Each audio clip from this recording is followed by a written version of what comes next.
মামীয়ে গোহালিৰ কাষত গৰুৰ দানাখিনি সিজাই আছিল। মই টমটমখন চলাই মামীৰ ঘৰৰ পদূলিতেই ৰাখিলোঁ। মামীয়ে ক'লে, অ' ভাগিন, আহা গৰুৰ দানাকে খুৱাই। মই মামীৰ ওচৰলৈ গৈ ক'লোঁ, আগতে গাখীৰ খাম। মামীয়ে ক'লে, খুৱাম ৰ তোক গাখীৰ বুলি মুখত এমুকুৰা হাঁহিৰে দানাখিনি লৈ গৰুকেইটাক দি আহিল। মই ভিতৰলৈ সোমাই গ'লোঁ। মামীৰ ল'ৰা ছোৱালী দুটা ওচৰৰ প্ৰিয়ংকাৰ ঘৰলৈ গৈছে টিউশ্যনত। মোৰ সময়ৰ বৰ নাটনি, কিবা কৰিম বুলি ভাবিলে আৰু ৰক্ষা নাই। ইফালে মামীৰ গোল গোল কলহৰ দৰে পকৰকেইটা যে চুবলৈ নাপালে ভালেই নালাগে। আচলতে বহু দিনৰ পৰা মোৰ আৰু মামীৰ চুমা পকৰ টিপা টিপি চক্কৰটো চলি আছিল।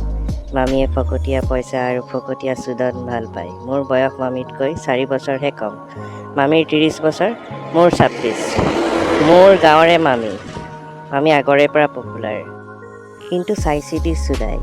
এনেই বহুত মানুহক খালি টিপা টিপি চুমা এইবোৰ দিয়ে, কিন্তু ঘৰখন চলাবলৈ বিনিময়ত কিবা এটা লয়। বিয়াৰ আগত আঙুলি ভৰাইছোঁ, পকৰতো টিপন দিছোঁ। পিহাকেইটা মামীৰ বহুত ডাঙৰ, সেইকেইটাও টিপিছোঁ, কিন্তু চব কাপোৰৰ ওপৰত। কিন্তু চুদিব দিয়া নাই আজিলৈ। গতিকে যোৱা সপ্তাহত মোক টকা 7,000 খুজিলত ময়ো কণ্ডিশ্যন দিলোঁ, যদি লাগে দিম, কিন্তু এচুদন দিব লাগিব তুমি। 11 বজাত আজি মই ফোন কৰিলোঁ, 5 বজাত যাম মামী, কিন্তু কামটো সোনকালে কৰিবলৈ দিবা, নহ'লে মামা পাবহি বেংকৰ পৰা। মামীয়ে সোমাই গ'ল ভিতৰলৈ, ক'লে, ক'ত আছা, গাখীৰ খোৱাহি। মই ভিতৰত পাকঘৰত বহি এটা কোৱাৰ্টাৰ খুলি এক পেক মাৰি বহি আছিলোঁ।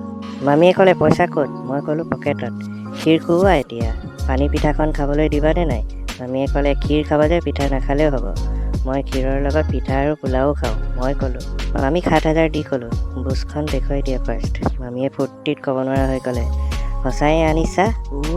মই ক'লোঁ, দদৈয়ে যি কয় কৰে, এতিয়া তুমি দিবানে? দুটুকিটা চাওঁ তোমাৰ।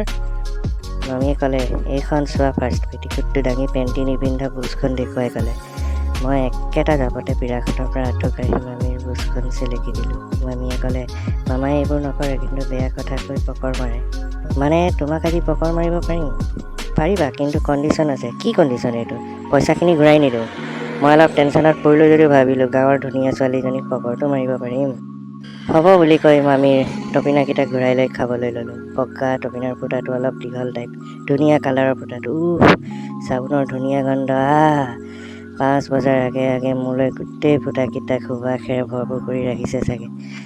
ধুনীয়া লাহি ভৰি বগা মালভোজকেইটা পকৰ। চাবহে পাৰি। মামীয়ে ক'লে, ধন চুটি দিয়া অ', ৰাতিপুৱাৰ পৰাই ৰৈ আছোঁ, অলপ পাছত ঘৰৰ গোটেইকেইটা ওলাবহি বুলি মামীয়ে বাহিৰৰ দৰজাখনৰ ফালে চাই মোক সাপতি কিছ কৰি মোৰ কণীটো পেণ্টৰ ভিতৰত হাত প্ৰায় মুঠি মাৰি ধৰে। টান কণীটো ধৰি ক'লে, কামুৰি দিম চেট। বুজ পকৰত ধৰি পকাত শুৱাই দিলোঁ। তেনেকুৱাতে এটা দমৰা গৰু আহি পাছফালৰ পৰা হেম্বে বুলি চিঞৰি দিয়ে। পাকঘৰৰ পাছফালৰ দৰজাৰ সোঁহাতে গোহালিটো।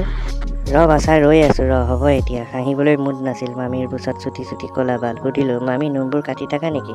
আজি ৰাতিপুৱাই ৰেডি কৰি থৈছোঁ। মামাৰ নাকৰ নোম কটা কেঁচিখনেৰে মামীৰ বুচখনত কণীটো সোমাবহে পাৰিলোঁ। বুচত পাগল দিয়াৰ বানপানী। মোৰ কণীটো বুৰাই দিলে। ধুনীয়া মামী, তোমাৰ পুৰা পানী ওলাইছে অ'। মামীয়ে ক'লে, ৰাতিপুৱাৰ পৰা সেইখন ভেচভেচিয়া হৈ আছে অ' ধন। কালি যে তুমি আহিম বুলি ক'লা, পাল ইমান খজুতি হৈ আছে বুচত চেট। ঠিকছে চোদা তুমি পালা। মামীয়ে ব্লাউজৰ ক্লিপকেইটা খুলি দিলে। বগা বগা কোমল ডাঙৰ গাখীৰ। মামী তামাম মাল হয় অ'। দাগ বহাই কামুৰিলে গালত। পকৰ মাৰা যদি মাৰা, কিন্তু মোৰ মামীৰ বুচখন মাৰি থাকি ইমান ভাল লাগি আছিল। মই ক'লোঁ, তোমাৰ বুচখন আজি ফালি লওঁ মামী, চুটিবলৈ দিলা যে পইচাটো ৰিটাৰ্ণ কৰিবও নালাগে। মামীয়ে টাইটকৈ ভৰিকেইটাৰে জপতিয়াই চুদাব লাগিল। চুদন দিয়া অ' ধন, তুমি সদায় চুদিবা নাই মোক, ভিতৰতে পেলাবা হা, কালিলৈ মোৰ মেন্স। মামী তুমি মোক আৰু দিবানে নাই মামী কেলা, দিবানে নাই চুদি সুধিব লাগে নি? আহি যাবা, কিবা কিবি দি থাক না, চুদি থাক।